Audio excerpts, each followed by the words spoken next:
fifth thing I noticed in Ghana is that the people are very, very lovely. Ghanaians are very, very lovely.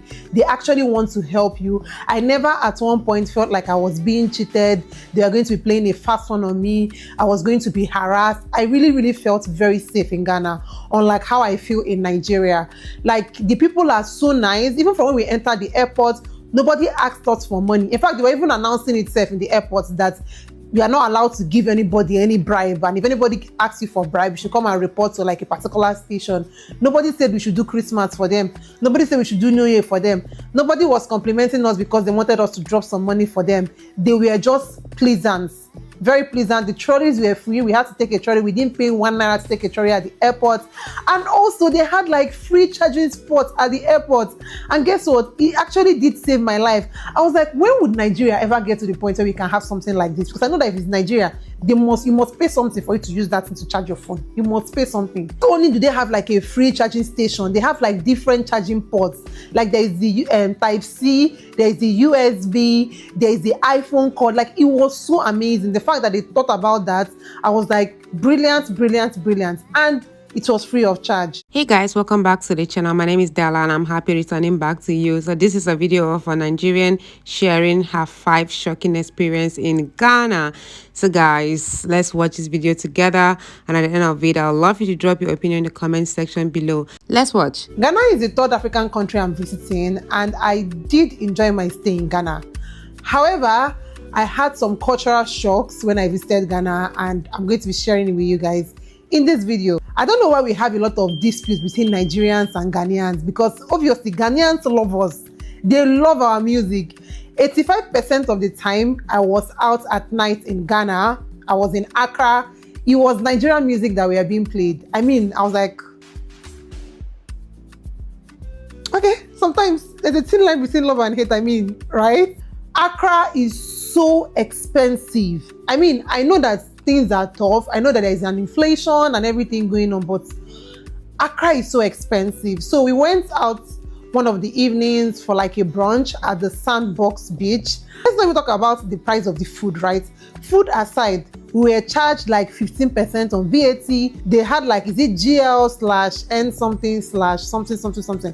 That was also another thing again that we were taxed on. We were also taxed on tourist tax. And I was like, all these taxes, why? Their Ubers don't have AC. If you're not booking a comfort Uber in Ghana, just bear it in mind when you go to Ghana. If you're not booking a comfort Uber, just know that there's no AC for you. It's as simple as that. Unlike in Nigeria, where once you book an Uber, at least 95% of the time, if not 98% of the time, there's going to be an AC. It doesn't even matter the kind of car you book in Nigeria, there's always AC available.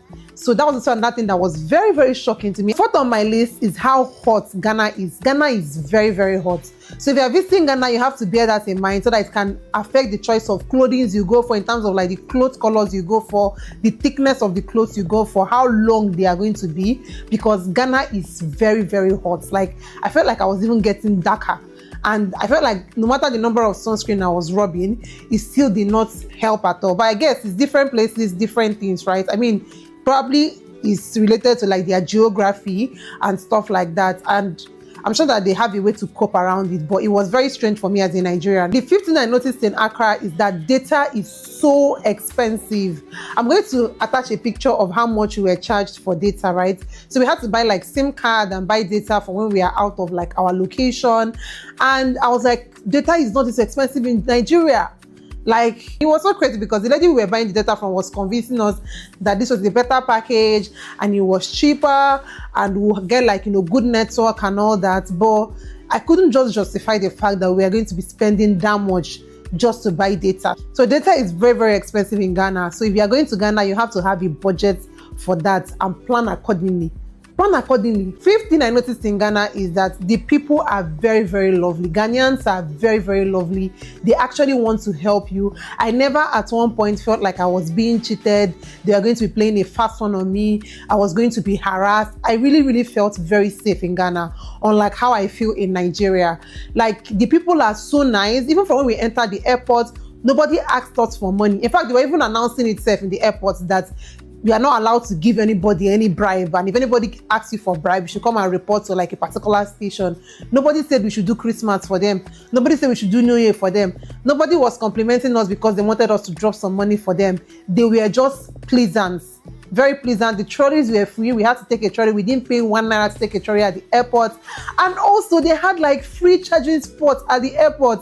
And guess what? It actually did save my life. I was like, when would Nigeria ever get to the point where we can have something like this? Because I know that if it's Nigeria, you must pay something for you to use that thing to charge your phone. You must pay something. Not only do they have like a free charging station, they have like different charging ports.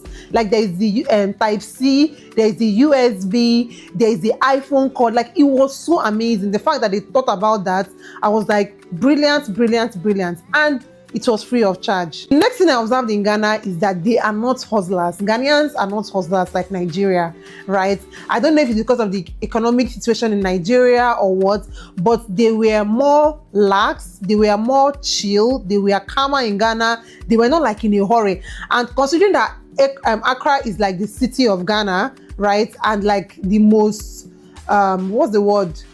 Like a cosmopolitan city where they do like businesses, the people do buying and selling, because even the Uber man was telling me that Accra is expensive, but there is money in Accra, and no matter what, you can make money in Accra. So that gave me the vibe of Lagos, but at the same time, they are not like hustlers, they are not in a hurry. If you wake up very early on your own, you have to wait till they open their shop, they take their time to do their own thing.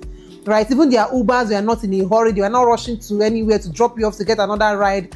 Like everybody just takes life one day at a time, which was very, very strange to me as a Nigerian who is used to hustle and bustle, who wants to move fast, who feels like if you don't move fast, you are losing out on time, even when you're actually not losing out on time. But in Ghana, they have lights.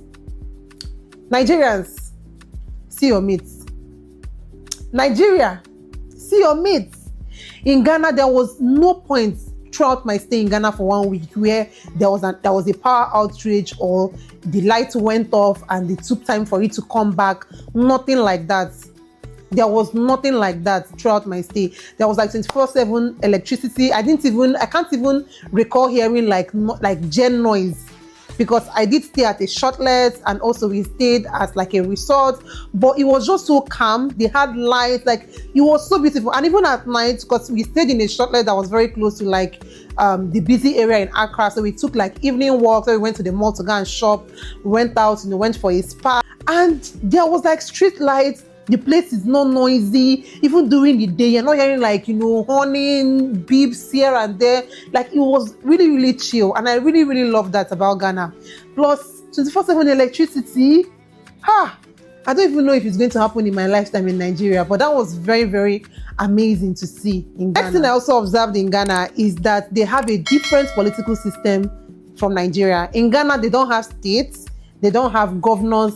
The president is in charge of everything. The president has the right to appoint like region heads. I don't know the name they call them, but they have the right to appoint like, region heads, and he can take you down when he wants to take you down, right? In Nigeria, where we have governors that are in charge of states and that have like full autonomy over that state, it's not like that in Ghana. And it got me thinking, if this was the system we have in Nigeria, would we survive? Like, I mean, imagine if your president, your Nigerian president that people have right now, is in charge of all the states in Nigeria.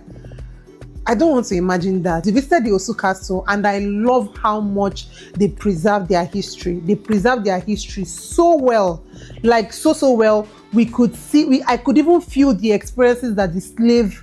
I could even feel the emotions in that Osu Castle, like, the dungeons. They actually preserved the real floors, the real walls. Like, they did a very good job in preserving the dungeons and making it like a very historic site, which I loved very well.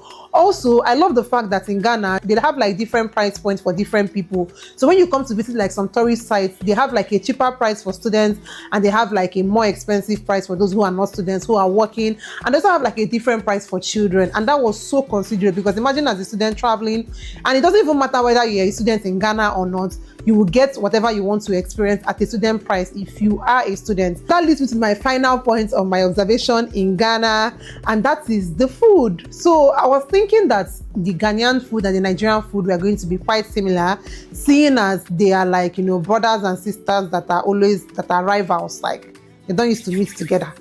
but they love each other in my head. Though I feel like Ghanaians like Nigerians, but they don't agree that they like Nigerians online. And also Nigerians also like Ghanaians, but they don't like to admit that too. So I felt like the food was going to be very similar, but the food was so different. Although we have like similar meals, like things like, you know, the banku and the okra, that kind of mimicked the fufu and like, let's say the okra soup, but it was different. I also noticed that in Ghana, for like, at least for the banku and okra that I tried, because I always like to try like local food when I travel, their meat is very, very soft, like very, very, very, I don't know how to explain it, but that was like very, very strange to me. Then moving on to the Nigeria and the Ghana jollof, which everybody is always battling. Nigeria jollof is better than Ghanaian. Ghanaian is better than Nigeria. In my own opinion, I tried the Ghana jollof for the first time because I told myself I must try the Ghana jollof when I go to Ghana. And in my own opinion, the Nigerian jollof still won the war. Sorry. Nigerian jollof is better. Well, we can agree to disagree, and that's fine. That is my own opinion. You are very much entitled to your own opinion, right? But yeah, that was like my experience in Ghana. Would I want to visit Ghana again? 100%. Do I love Ghana? 100%. Did I enjoy my stay in Ghana? 100%. Will I encourage you to take a trip to Ghana? 100%. There's this joy I'm having in my heart hearing Nigerians talking about Ghana like this. Now I can see that they've come to realize that the Ghana they are calling small is not what it is. It's beautiful that they are now coming to Ghana to see for themselves. Like it is a good thing. At least they will know better. Yes, we don't have to tell them more about it, but rather they come here and see for themselves. So this is beautiful. Her experience was amazing, especially the one she had at the airport and all those amenities she saw at the airport that we do not have in Nigeria. As we're talking about it, we also wish that their own country, Nigeria, should have the same. I will always say it on this channel that Nigeria should better calm down. They should calm down and learn from Ghana. All right, guys, everything that has a beginning also has an end. I've come to the end of my video. I'd love to hear your thoughts in the comment section below. Do also like, subscribe to the channel, share this video to as many eyes out there. I believe they'll watch and learn from it. I love you guys always. Bye-bye.